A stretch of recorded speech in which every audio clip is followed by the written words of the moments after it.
Chapitre 45. Qu'il ne faut pas croire tout le monde et qu'il est difficile de garder une sage mesure dans ses paroles. Le fidèle. Secourez-moi, Seigneur, dans la tribulation, car le salut ne vient pas de l'homme.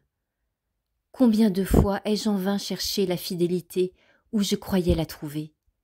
Combien de fois l'ai-je trouvée où je l'attendais le moins?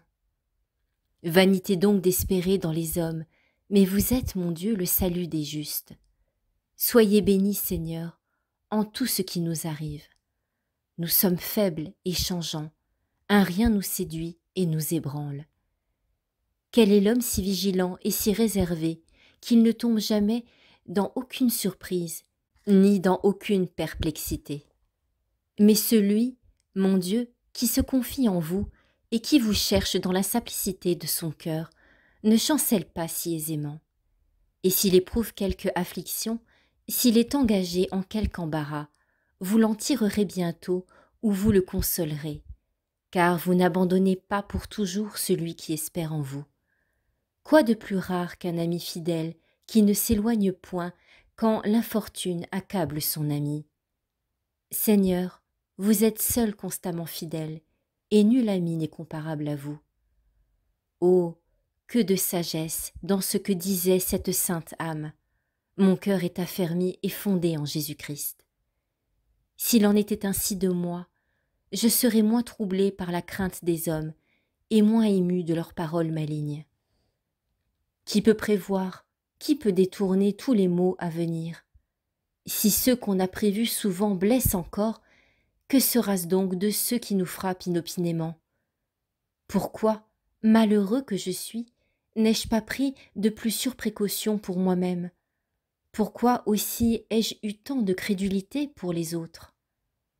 Mais nous sommes des hommes, et rien autre chose que des hommes fragiles, quoique plusieurs nous croient ou nous appellent des anges. À qui croirais-je, Seigneur, à qui, si ce n'est à vous? Vous êtes la vérité qui ne trompe point, et qu'on ne peut tromper. Au contraire, tout homme est menteur, faible, inconstant, fragile, surtout dans ses paroles, de sorte qu'on doit à peine croire d'abord ce qui paraît le plus vrai dans ce qu'il dit. Que vous nous avez sagement avertis de nous défier des hommes, que l'homme a pour ennemi ceux de sa propre maison, et que si quelqu'un dit « Le Christ est ici » ou « Il est là », il ne faut pas le croire. Une dure expérience m'a éclairé. Heureux si elle sert à me rendre moins insensé et plus vigilant. Soyez discret, me dit quelqu'un, soyez discret. Ce que je vous dis n'est que pour vous. Et pendant que je me tais et que je crois la chose secrète, il ne peut lui-même garder le silence qu'il m'a demandé, mais dans l'instant, il me trahit, se trahit lui-même et s'en va. Éloignez de moi, Seigneur, ces confidences trompeuses. Ne permettez pas que je tombe entre les mains de ces hommes indiscrets ou que je leur ressemble. Mettez dans ma bouche des paroles invariables et vraies, et que ma langue soit étrangère à tout artifice. Ce que je ne peux souffrir en autrui, je dois m'en préserver avec soin. Oh, qu'il est bon, qu'il est nécessaire pour la paix, de se taire sur les autres, de ne pas tout croire indifféremment, ni tout redire sans réflexion, de se découvrir à peu de personnes, de vous chercher toujours pour témoin de son cœur, de ne pas se laisser emporter à tout vent de paroles, mais de désirer que tout en nous et hors de nous s'accomplisse selon qu'il plaît à votre volonté. Que c'est encore un surmoyen pour conserver la grâce céleste, de fuir ce qui a de l'éclat aux yeux des hommes, de ne point rechercher ce qui semble attirer leur admiration, mais de travailler ardemment à acquérir ce qui produit la ferveur et corrige la vie. À combien d'hommes a été funeste une vertu connue et louée trop tôt? Que de fruits, au contraire, d'autres ont tiré d'une grâce conservée en silence durant cette vie fragile, qui n'est qu'une tentation et une guerre continuelle. Chapitre 46. Qu'il faut mettre sa confiance en Dieu lorsqu'on est assailli de paroles injurieuses. Jésus-Christ. Mon fils, demeurez ferme et espérez en moi. Qu'est-ce après tout que des paroles? Un vain bruit, elles frappent l'air, mais ne brisent point la pierre. Si vous êtes coupable, songez que votre désir doit être de vous corriger. Si votre conscience ne vous reproche rien, pensez que vous devez souffrir avec joie cette légère peine pour Dieu. C'est bien le moins que de temps en temps vous supportiez quelques paroles, vous qui ne pouvez encore soutenir de plus dures épreuves. Et pourquoi de si petites choses vont-elles jusqu'à votre cœur, si ce n'est que vous êtes encore charnel et trop occupé des jugements des hommes? Vous craignez le mépris, et à cause de cela, vous ne voulez pas être repris de vos fautes, et vous cherchez des excuses pour les couvrir. Scrutez mieux votre cœur, et vous reconnaîtrez que le monde vit encore en vous, et le vain désir de plaire aux hommes. Car votre répugnance à être abaissé, confondu par vos faiblesses, prouve que vous n'avez pas une humilité sincère, que vous n'êtes pas véritablement mort au monde, et que le monde n'est pas crucifié pour vous. Écoutez ma parole, et vous vous inquiéterez peu de toutes les paroles des hommes.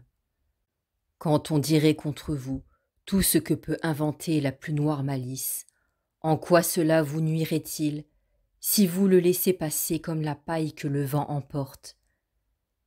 En perdriez-vous un seul cheveu? Celui dont le cœur n'est pas enfermé en lui-même et qui n'a pas Dieu toujours présent, s'émeut aisément d'une parole de blâme.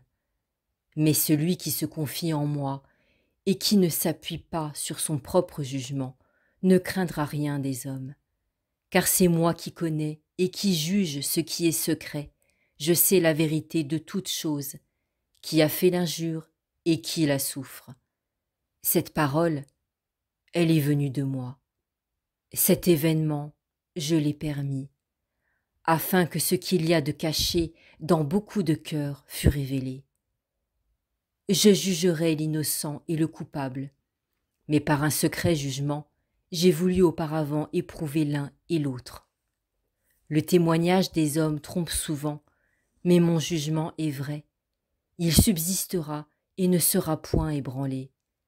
Le plus souvent il est caché, et peu de personnes le découvrent en chaque chose. Cependant il n'erre jamais, et il ne peut errer, quoiqu'il ne paraisse pas toujours juste aux yeux des insensés. C'est donc à moi qu'il faut remettre le jugement de tout, sans jamais s'en rapporter à son propre sens. Le juste ne sera point troublé, quoi qu'il lui arrive par l'ordre de Dieu. Il lui importera peu qu'on l'accuse injustement. Et si d'autres le défendent et réussissent à le justifier, il n'en concevra pas non plus une vaine joie. Car il se souvient que c'est moi qui sonde les cœurs et les reins, et que je ne juge point sur les dehors et les apparences humaines. Ce qui paraît louable au jugement des hommes, souvent est criminel à mes yeux. Le fidèle. Seigneur mon Dieu, juge infiniment juste, fort et patient, qui connaissez la fragilité de l'homme et son penchant au mal, soyez ma force et toute ma confiance, car ma conscience ne me suffit pas. Vous connaissez ce que je ne connais point, ainsi j'ai dû m'abaisser sous tous les reproches et les supporter avec douceur. Pardonnez-moi dans votre bonté toutes les fois que je n'ai pas agi de la sorte, et donnez-moi plus abondamment la grâce qui apprend à souffrir. Car je dois compter bien plus sur votre grande miséricorde pour obtenir le pardon que sur ma vertu apparente, pour justifier ce que ma conscience recèle. Quoique je ne me reproche rien, je ne suis cependant pas justifiée pour cela, parce que sans votre miséricorde, nul homme vivant ne sera jamais juste devant vous. Chapitre 47.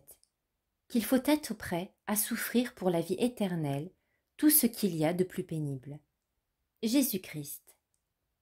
Mon fils, que les travaux que vous avez entrepris pour moi ne brisent pas votre courage, et que les afflictions ne vous abattent pas entièrement. Mais quand tout ce qui arrive Ma promesse vous console et vous fortifie. Je suis assez puissant pour vous récompenser au-delà de toute borne et de toute mesure. Vous ne serez pas longtemps ici dans le travail, ni toujours chargé de douleur. Attendez un peu, et vous verrez promptement la fin de vos maux. Une heure viendra où le travail et le trouble cesseront. Tout ce qui passe avec le temps est peu de choses et ne dure guère. Faites ce que vous avez à faire, travaillez fidèlement à ma vigne, et je serai moi-même votre récompense. Écrivez, lisez, chantez mes louanges, gémissez, gardez le silence, priez, souffrez courageusement l'adversité. La vie éternelle est digne de tous les combats, et de plus grands encore. Il y a un jour connu du Seigneur où la paix viendra, et il n'y aura plus de jour ni de nuit comme sur la terre, mais une lumière perpétuelle, une splendeur infinie, une paix inaltérable, un repos assuré. Vous ne direz plus alors « Qui me délivrera de ce corps de mort ?» Vous ne vous écrirez plus « Malheur à moi, parce que mon exil a été prolongé », car la mort sera détruite et le salut sera éternel. Plus d'angoisse, une joie ravissante, une société de gloire et de bonheur. Oh, si vous aviez vu, dans le ciel, les couronnes immortelles des saints, que de glorieux éclats resplendissent ces hommes que le monde méprisait et regardait comme indignes de vivre. Aussitôt, certes, vous vous prosterneriez jusque dans la poussière, et vous aimeriez mieux être au-dessous de tous qu'au-dessus d'un seul. Vous ne désireriez point les jours heureux de cette vie, mais plutôt vous vous réjouiriez de souffrir pour Dieu, et vous regarderiez comme le plus grand gain d'être compté pour rien parmi les hommes. Oh, si vous goûtiez ces vérités, si elles pénétraient jusqu'au fond de votre cœur, comment oseriez-vous vous plaindre, même une seule fois? Est-il rien de pénible qu'on ne doive supporter pour la vie éternelle? Ce n'est pas peu de gagner ou de perdre le royaume de Dieu. Levez donc les yeux au ciel, me voilà, et avec moi tous mes saints. Ils ont soutenu dans ce monde un grand combat, et maintenant ils se réjouissent. Maintenant ils sont consolés et à l'abri de toute crainte. Maintenant ils se reposent, et ils demeureront à jamais avec moi dans le royaume de mon Père. Chapitre 48. De l'éternité bienheureuse et des misères de cette vie. Le fidèle. Ô bienheureuse demeure de la cité céleste, jour éclatant de l'éternité que la nuit n'obscurcit jamais, et que la vérité souveraine éclaire perpétuellement de ses rayons, jour immuable de joie et de repos, que nulle vicissitude ne trouble. Oh, que ce jour n'a-t-il lui déjà sur les ruines du temps et de tout ce qui se passe avec le temps? Il luit pour les saints dans son éternelle splendeur. Mais nous, voyageurs sur la terre, nous ne voyons que de loin, comme à travers un voile. Les citoyens du ciel en connaissent les délices, mais les fils d'Ève, encore exilés, gémissent sur l'amertume et l'ennui de la vie présente. Les jours d'ici-bas sont courts et mauvais, pleins de douleur et d'angoisse. L'homme y est souillé de beaucoup de péchés, engagé dans beaucoup de passions, agité par 1000 craintes, embarrassé de 1000 soins, emporté çà et là par la curiosité, séduit par une foule de chimères, environné d'erreurs, brisé de travaux, accablé de tentations, énervé de délices, tourmenté par la pauvreté. Oh, quand viendra la fin de ces maux? Quand serai-je délivré de la misérable servitude des vices? Quand me souviendrai-je, Seigneur, de vous seul? Quand goûterai-je en vous une pleine joie? Quand dégagé de toute entrave, jouirai-je d'une vraie liberté, désormais exempte de toute peine et du corps et de l'esprit? Quand posséderai-je une paix solide, assurée, inaltérable, paix au dedans et au dehors, paix affermie de toutes parts? Ô bon Jésus, quand me sera-t-il donné de vous voir, de contempler la gloire de votre règne? Quand me serez-vous tout en toutes choses? Quand serai-je avec vous dans ce royaume que vous avez préparé de toute éternité à vos élus? J'ai été délaissé, pauvre, exilé, en une terre ennemie, où il y a guerre continuelle et de grandes infortunes. Consolez mon exil, adoucissez l'angoisse de mon cœur, car il soupire après vous de toute l'ardeur de ses désirs. Tout ce que le monde m'offre ici-bas pour me consoler me pèse. Je voudrais m'unir intimement à vous, et je ne puis atteindre à cette ineffable union. Je voudrais m'attacher aux choses du ciel, et mes passions immortifiées me replongent dans celles de la terre. Mon âme aspire à s'élever au-dessus de tout, et la chair me rabaisse au-dessous malgré mes efforts. Ainsi, homme misérable, j'ai sans cesse la guerre au-dedans de moi, et je me suis à charge à moi-même, l'esprit voulant s'élever toujours, et la chair toujours descendre. Oh combien je souffre en moi lorsque, méditant les choses du ciel, celles de la terre viennent en foule se présenter à ma pensée durant la prière. Mon Dieu, ne vous éloignez pas de moi, et n'abandonnez point votre serviteur dans votre colère. Faites briller votre foudre et dissipez ces visions de chair. Lancez vos flèches et mettez en fuite ces fantômes de l'ennemi. Rappelez à vous tous mes sens. Faites que j'oublie toutes les choses du monde et que je rejette promptement avec mépris ces criminelles images. Éternelle vérité, prêtez-moi votre secours, afin que nulle chose vaine ne me touche. Venez en moi, céleste douceur, et que tout ce qui n'est pas pur s'évanouisse devant vous. Pardonnez-moi aussi, et usez de miséricorde toutes les fois que dans la prière je m'occupe d'autre chose que de vous. Car je confesse sincèrement que la distraction m'est habituelle. Dans le mouvement ou dans le repos, bien souvent, je ne suis point où est mon corps, mais plutôt où mon esprit m'emporte. Je suis là où est ma pensée. Ma pensée est d'ordinaire où est ce que j'aime, ce qui me plaît naturellement ou par habitude. Voilà ce qui d'abord se présente à elle.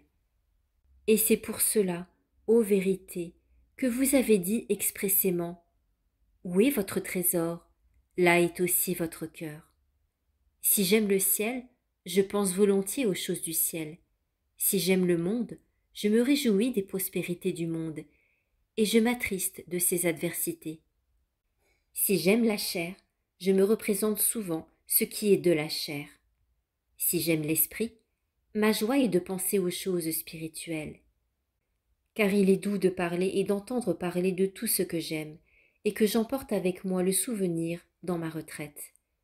Mais heureux l'homme, ô mon Dieu, qui, à cause de vous, bannit de son cœur toutes les créatures, qui fait violence à la nature, et crucifie, par la ferveur de l'esprit, les convoitises de la chair, afin de vous offrir du fond d'une conscience où règne la paix, une prière pure, et que, dégagé au-dedans et au-dehors de tout ce qui est terrestre, il puisse se mêler au cœur des anges. Chapitre 49. Du désir de la vie éternelle et des grands biens promis à ceux qui combattent généreusement. Jésus-Christ. Mon fils, lorsque le désir de l'éternelle béatitude vous est donné d'en haut, et que vous aspirez à sortir de la prison du corps pour contempler ma lumière sans ombre et sans vicissitude, dilatez votre cœur et recevez avec amour cette sainte inspiration. Rendez grâce de toute votre âme à la bonté céleste qui vous prodigue ainsi ses faveurs, et vous visite avec tendresse, vous excite, vous presse et vous soulève puissamment, de peur que votre poids ne vous incline vers la terre. Rien de cela n'est le fruit de vos pensées ou de vos efforts, mais une grâce de Dieu qui a daigné jeter sur vous un regard, afin que, croissant dans la vertu et dans l'humilité, vous vous prépariez à de nouveaux combats, et que tout votre cœur s'attache à moi avec la volonté ferme de me servir. Quelque ardent que soit le feu, la flamme cependant ne monte pas sans fumée. Ainsi, quelques-uns, quoique embrasés du désir des choses célestes, ne sont point néanmoins entièrement dégagés des affections et des tentations de la chair. Et c'est pourquoi ils n'ont pas en vue la seule gloire de Dieu dans ce qu'ils demandent avec tant d'instance. Tel est souvent votre désir que vous croyez si vif et si sûr. Car rien n'est pur, ni parfait, de ce qui est mêlé d'intérêt propre. Demandez, non ce qui est doux, non ce qui vous offre quelque avantage, mais ce qui m'honore et me plaît. Car si vous jugez selon la justice, vous devez, dociles à mes ordres, les préférer à vos désirs et à tout ce qu'on peut désirer. Je connais votre désir, j'ai entendu vos gémissements. Vous voudriez jouir déjà de la liberté glorieuse des enfants de Dieu. Déjà la demeure éternelle, la céleste patrie où la joie ne tarit jamais, ravit votre pensée. Mais l'heure n'est pas encore venue. Vous êtes encore dans un autre temps de guerre, temps de travail et d'épreuves. Vous désirez être rassasié du souverain bien, mais cela ne se peut maintenant. C'est moi qui suis le bien suprême. Attendez-moi, dit le Seigneur, jusqu'à ce que vienne le royaume de Dieu. Il faut que vous soyez encore éprouvés sur la terre et exercés de bien des manières. De temps en temps vous recevrez des consolations, mais jamais assez pour rassasier vos désirs. Ranimez donc votre force et votre courage pour accomplir et pour souffrir ce qui répugne à la nature. Il faut que vous vous revêtiez de l'homme nouveau, que vous vous changiez en un autre homme. Il faut que souvent vous fassiez ce que vous ne voulez pas et que vous renonciez à ce que vous voulez. Ce que les autres souhaitent réussira. 1000 obstacles s'opposeront à ce que vous souhaitez. On écoutera ce que disent les autres. Ce que vous direz sera compté pour rien. Ils demanderont et ils obtiendront. Vous demanderez et on vous refusera. On parlera d'eux, on les exaltera, et personne ne parlera de vous. On leur confiera tel ou tel emploi, et l'on ne vous jugera propre à rien. Quelquefois la nature s'en affligera, et ce sera beaucoup si vous le supportez en silence. C'est dans ces épreuves et une infinité d'autres semblables que, d'ordinaire, on reconnaît combien un vrai serviteur de Dieu sait se renoncer et se briser à tout. Il n'est presque rien qui vous fasse sentir autant le besoin de mourir à vous-même que de voir et de souffrir ce qui répugne à votre volonté, surtout lorsqu'on vous commande des choses inutiles ou déraisonnables. Et parce que, assujetti à un supérieur, vous n'osez résister à son autorité, il vous semble dur d'être en tout conduit par un autre et de n'agir jamais selon vos propres sens. Mais pensez, mon fils, aux fruits de vos travaux et à leur propre fin, et à leur récompense trop grande, et loin de les porter avec douleur, vous y trouverez une puissante consolation. Car pour avoir renoncé maintenant à quelque vaine convoitise, vous ferez éternellement votre volonté dans le ciel. Là, tous vos vœux seront accomplis, tous vos désirs satisfaits. Là, tous les biens s'offriront à vous, sans que vous n'ayez à craindre de les perdre. Là, votre volonté ne cessant jamais d'être unie à la mienne, vous ne souhaiterez rien hors de moi, rien qui vous soit propre. Là, personne ne vous résistera, personne ne se plaindra de vous, personne ne vous suscitera de contrariété ni d'obstacle, mais tout ce qui peut être désiré étant présent à la fois, votre âme rassasiée pleinement n'embrassera qu'à peine cette immense félicité. Là je donnerai la gloire pour les opprobes soufferts, la joie pour les larmes, pour la dernière place, un trône dans mon royaume éternel. Là éclateront les fruits de l'obéissance, la pénitence se réjouira de ses travaux, et l'humble dépendance sera glorieusement couronnée. Maintenant donc, inclinez-vous humblement sous la main de tous, et ne regardez point qui a dit ou ordonné cela. Mais si quelqu'un demande ou souhaite quelque chose de vous, qui que ce soit, ou votre supérieur, ou votre inférieur, ou votre égal, loin d'en être blessé, ayez soin de l'accomplir avec une effusion sincère. Que l'un recherche ceci, un autre cela, que celui-là se glorifie d'une chose, celui-ci d'une autre, et qu'il en reçoive 1000 louanges. Pour vous, ne mettez votre joie que dans le mépris de vous-même, dans ma volonté et ma gloire. Vous ne devez rien désirer, sinon que soit par la vie, soit par la mort, Dieu soit toujours glorifié en vous.